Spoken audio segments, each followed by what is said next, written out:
This is #Africa. Now, selling art can be quite tough, but even more difficult is not having arms or legs. An artist from the Ivorian capital is doing that, selling art, but also a healing message. Painting heals, painting boosts morale, painting cleans the spirit. Painting made me become Adama Traore. Adama Traore was born without arms or legs, disabilities that left him particularly vulnerable in the Ivory Coast, where the handicapped are often neglected at best, or worse, scorned. But the 40-year-old says that he was lucky to have found a disabled youth center as a child, where he was taught to paint, a skill that he credits for keeping him off the streets, because each of his works can go for $80 a pop.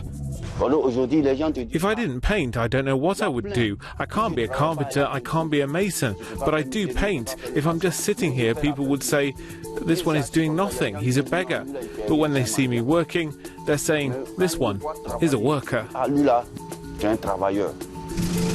Each day, Adama travels to a small art studio. His work covers a whole range of themes. Taxi driver Deoda Kone drives him back and forth from home.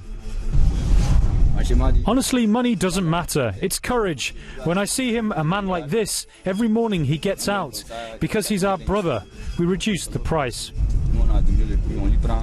African art is important, but equally important are the platforms to provide a safe space for African art. But from the Standard Bank Art Gallery, I'm joined by Dr. Samim Mdluli, talking to us more about what we can find when we come to this incredible platform. Thank you for joining us and welcome to #. Thank you for having me. Let's talk about the Standard Bank Art Gallery. I mean, the diversity of the art that you have here, especially from African artists, what can we expect? Sure.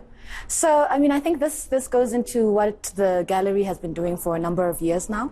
The gallery turns 30 years next year, which is a momentous, achievement. And for these past 30 years, it's been one of those functioning gallery spaces that we have in the city, which makes it quite exceptional. Yeah, and I'm sure you founded the place because you saw a gap in the market to have more rich African art representation, which is not necessarily a norm, I guess, in South Africa. Sure. And I think the bank has been supporting the arts for a very, very long time. There's the African Art Collection, for example, that the bank has been supporting for the past 40 years, which comprises of indigenous African art material. And this has been going on for many years as a way of trying to preserve, but also conserve our heritage. Yeah, and the diversity of the art that we find in this space, what is it? Yeah, so it ranges from, contemporary art, African art, to classical, traditional art, so from your masks to beadwork, but also, your more contemporary stuff like paintings and drawings, for example. Yeah, and any aspiring artists that also have, a place within the Standard Bank Art Gallery. So one of the exhibitions that we have, for example, is the Standard Bank Young Artist Award Winners exhibition, which again is about giving a platform to a young artist who's not necessarily emerging, but is sort of getting established. And this exhibition is a way of just propelling them to another level. Yeah, and the importance for that, because these are the platforms that still are needed. We need more of these exhibitions, more of these platforms. Definitely. Why was it important for Standard Bank to host that exhibition? Yeah, I think one of the reasons is, of course, the bank's commitment to supporting the arts, but also realizing that, supporting the arts can't be something that is done only by the government, for example, or only by artists, that corporate entities also have to pitch in some way and also just, put in their bit as well. Yeah. Right. And also, I'm sure you've engaged with some of the artists that have, their artwork exhibited here, how they're responding to the response, I suppose, they get from people getting exposed to their amazing work. Sure. I think the main thing for artists is always getting that, nudge or that acknowledgement that the work that they're doing means something and that it's contributing in a meaningful way. And to have an exhibition is a way of kind of say you are recognized and you're acknowledged and that you're doing good work, and that we appreciate the work that you're doing. Exactly. So it's always great to see how gratifying that is for the artists. Yeah. Do you find that the indulgence in art is growing in South Africa? Is it a market that's ripe and ready and open, or do you find that still not many South Africans or even Africans are open still to coming and enjoying viewing art in an art gallery? Yeah.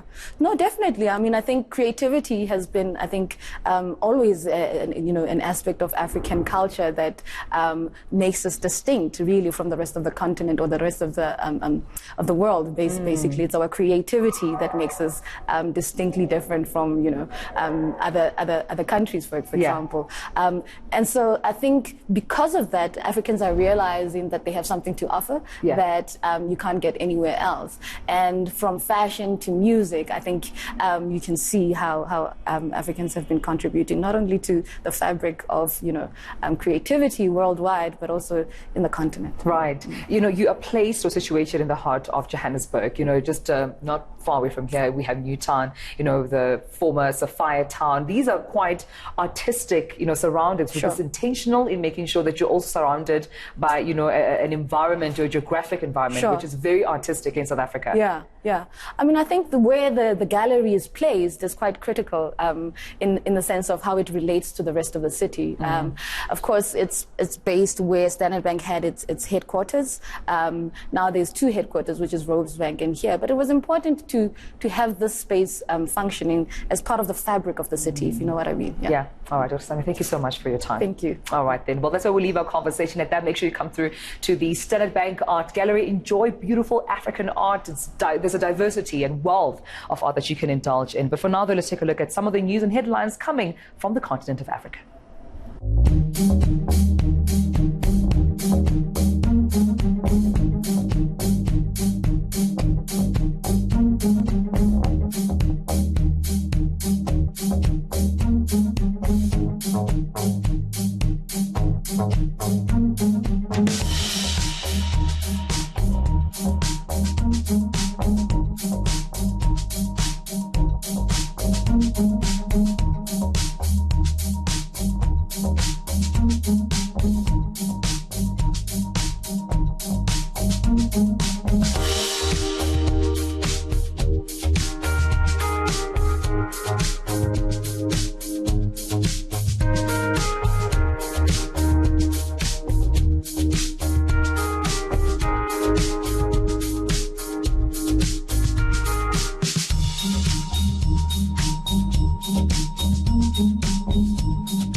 When we come back, we'll have more news and views from the continent of Africa. This is #Africa. We'll be right back.